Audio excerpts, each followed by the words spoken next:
Casber itu diupayakan paling lama itu 5 tahun, tidak lebih.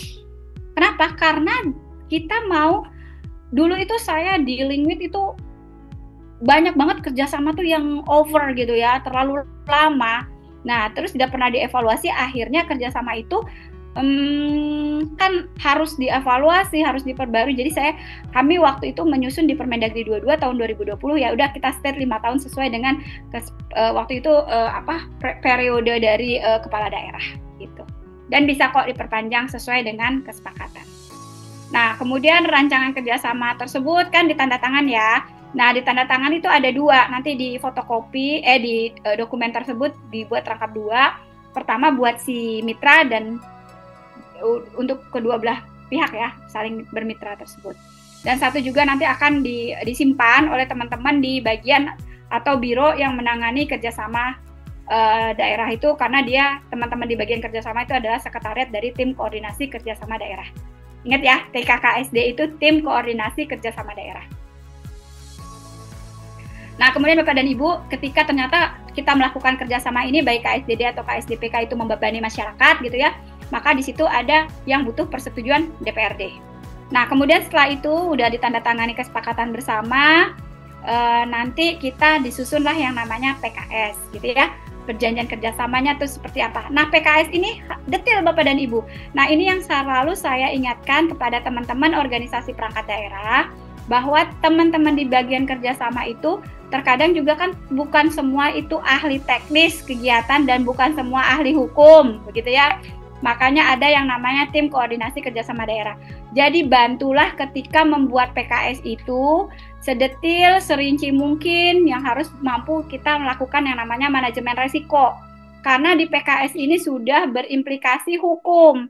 Di PKS ini ada hak dan kewajiban. Ketika hak dan kewajiban itu tidak dijalankan, maka salah satu pihak itu bisa aja dia melakukan tuntutan dan yang lain-lain. Seperti itu. Gitu ya. Bapak dan Ibu, itu ya yang maksudnya di PKS. Nah, kemudian setelah penandatanganan PKS, kemudian ditata usahakan. Nah, ini juga menjadi elemen penting. Kenapa? Karena kan habis tanda tangan PKS, kemudian dilaksanakan lah ya itu perjanjian secara mungkin ada yang 5 tahun, ada yang 3 tahun, begitu. Jangan kalau biasanya hanya kayaknya biasanya itu teman-teman penelitian biasa dengan BRIN dengan yang lain itu biasanya cuma per project dan yang lain-lain itu lebih sedikit gitu ya. Nah, yang tidak perlu, yang kadang terlupa itu penata usahaan. Nah, ini sering terjadi Pak Bambang, bahwa kadang-kadang itu draft PKS-nya di mana ya? Draft Casbernya di mana ya? Ada kasus lupa itu di mana. Nah, makanya itu ada yang namanya penata usahaan, pengarsipan.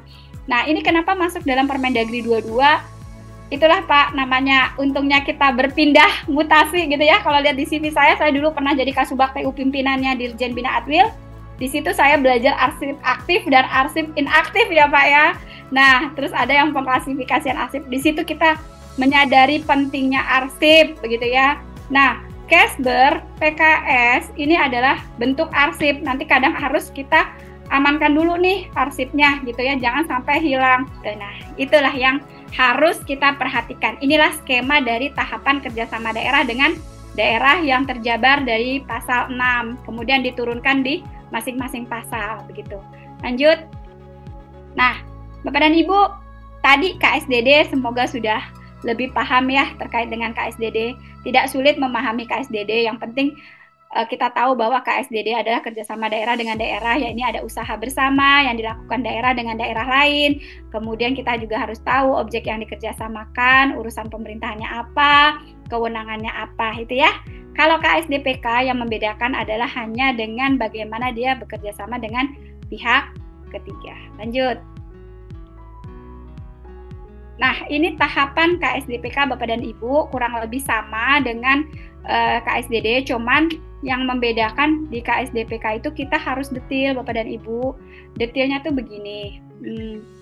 Detailnya itu kita harus tahu bonaviditas dari calon mitra kita.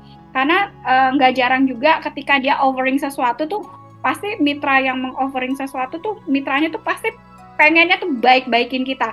Pengennya dapat goals-nya, dapat tujuannya gitu ya. aku mau kerja sama nih dengan Kota Tangerang, baikin tiap minggu kalau bisa datang lah ya dengan ke BPSDM menawarkan kerjasama. Tapi mesti dilihat, yang di sini harus dilihat yang terpenting pada tahapan KSDPK itu adalah bonafilitas. Jangan mitra kita itu, kalau bahasa saya itu,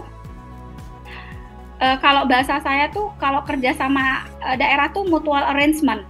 Jadi sama-sama menguntungkan. Jangan kita mau bekerja sama dengan dia bekerja sama kita, dia mendapatkan keuntungan banyak dari kita gitu ya kan. Jadi itu harus kita benar-benar lihat bagaimana bonafilitas. Terus jangan-jangan tahu-tahu itu hanya ada di ruko. Dia mau bantuin kita melakukan pelatihan terhadap UMKM, terhadap teman-teman yang di bidang pariwisata, misalkan untuk pelatihan food and beverage or pelatihan hospitality. Sedangkan ruko, dan besoknya ruko itu udah nggak ada. Terus kita mau tanggung jawab, padahal di dalam perjanjian kerjasama kita ada hak dan kewajiban. Dia harus memprovide itu selama beberapa tahun. Tahun berikutnya kita cari dia nggak ada, itu gimana, ya kan? Nah itu, terus kemudian ketika kita juga harus tahu kekuatan finansialnya juga seperti apa, misalkan yang dia mau membantu kita gitu ya.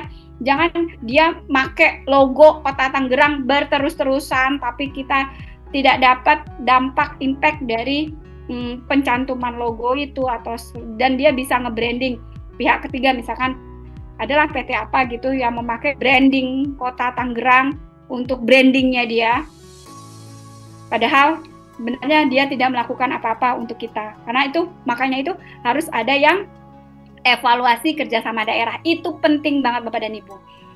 Evaluasi kerjasama daerah tuh biasanya teman-teman di bagian kerjasama itu akan minta, tiap tahun itu akan minta, udah sampai mana sih? Udah seperti apa sih gitu ya, kerjasama yang dilakukan, apa dampaknya, apa impactnya, seperti itu kayak gitu ya. Nah itu untuk apa? Untuk kita tahu perjanjian kerjasama tuh boleh nggak diakhiri? Boleh banget. Ketika perjanjian itu mungkin sudah tidak relevan lagi, dan perjanjian itu mungkin sudah tidak maksudnya kita harus mengakhiri. Tapi Bapak dan Ibu kembali lagi bahwa kita memulai sesuatu yang baik dan diakhiri dengan baik, begitu ya. Jadi ada rules-nya untuk bagaimana pengakhiran kerjasama, gitu Bapak dan Ibu. Jadi kurang lebih sama saja untuk KSDPK, cuman yang harus saya warning adalah bonafilitas calon mitra kita untuk di KSDPK tersebut. Jadi boleh misalkan dia komitmennya dia dalam nanti kita mau bekerja sama dengan dia gitu kan, misalkan PT Bawah Indonesia Global, PT banyak sekali, Aruna dan yang lainnya, banyak banget. Nanti teman-teman kasih tahu saya aja apa yang bisa saya bantu, misalkan untuk peningkatan kapasitas di bidang apa, nanti kita cari mitranya bareng-bareng. Kemarin saya juga ngobrol sama Kak Intan di Tangerang, yuk kita bareng-bareng bangun gitu ya.